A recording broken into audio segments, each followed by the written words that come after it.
नमस्कार दोस्तों, मैं हूं सीए निखिल गुप्ता। आजकल जीएसटी में बहुत सारे नोटिस आ रहे हैं, बहुत सारे ऑर्डर्स पास हो रहे हैं और उन नोटिस और ऑर्डर्स के बेस पे कार्रवाई भी हो रही है। जैसे अगर कोई जीएसटी रजिस्ट्रेशन कैंसिलेशन का ऑर्डर पास होता है तो आपका रजिस्ट्रेशन कैंसिल कर दिया जाता है। साथ में दोस्तों, अगर वो 73 या 74 में असेसमेंट का ऑर्डर पास होता है और आपके ऊपर कोई रिकवरी आती है तो रिकवरी प्रोसीडिंग्स भी इनिशिएट कर दी जाती हैं।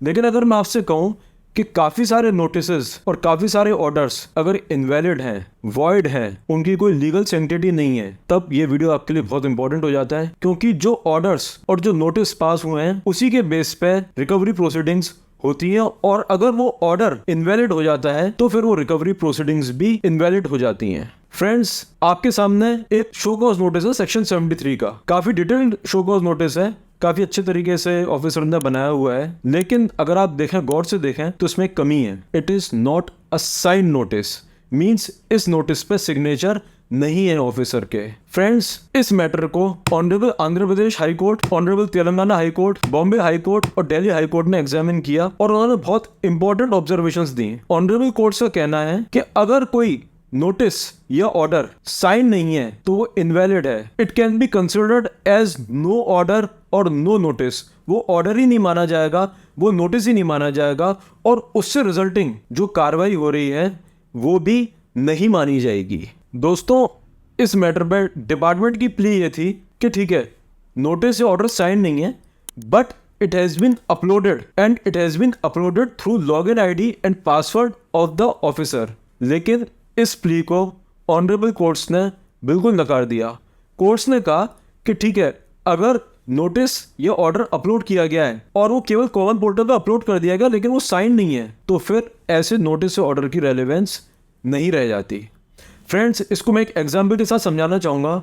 मान के चलिए आपने जीएसटी रजिस्ट्रेशन ले लिया लेकिन आपने 6 या 7 महीने तक अपने रिटर्न्स फाइल नहीं करे। ऑफिसर ने आपको शो कॉज नोटिस दिया कि अगर आप अपना रिटर्न्स टाइमली फाइल नहीं करेंगे तो हम आपका ये जो रजिस्ट्रेशन है कैंसिल कर देंगे। आपने उस पर कोई एक्ट अपॉन नहीं कर पाए एंड फाइनली आपका रजिस्ट्रेशन कैंसिल कर दिया जाता है। लेकिन जो ऑर्डर ऑफिसर ने पास किया कैंसिलेशन का, उस पर उन्होंने डिजिटल सिग्नेचर नहीं लगाए हैं। इन दिस केस फ्रेंड्स, ये जो ऑर्डर पास हुआ है ये अपने आप में इनवैलिड है, वॉइड है, इसकी कोई लीगल सेंटिटी नहीं है and whenever you will go to appeal, आप पहले ही पॉइंट पे जीत जाएंगे कि जब वो ऑर्डर ही इनवैलिड है, it means my cancellation is also invalid. Friends, department section 160 of CGST act उसकी भी प्ली ले सकता है और कह सकता है कि अगर कोई ऑर्डर या नोटिस या समन या एडजुडिकेशन या असेसमेंट या रीअसेसमेंट किया गया है which is in conformity with the intention या जो requirement of the GST act है उसके अकॉर्डिंग किया गया है,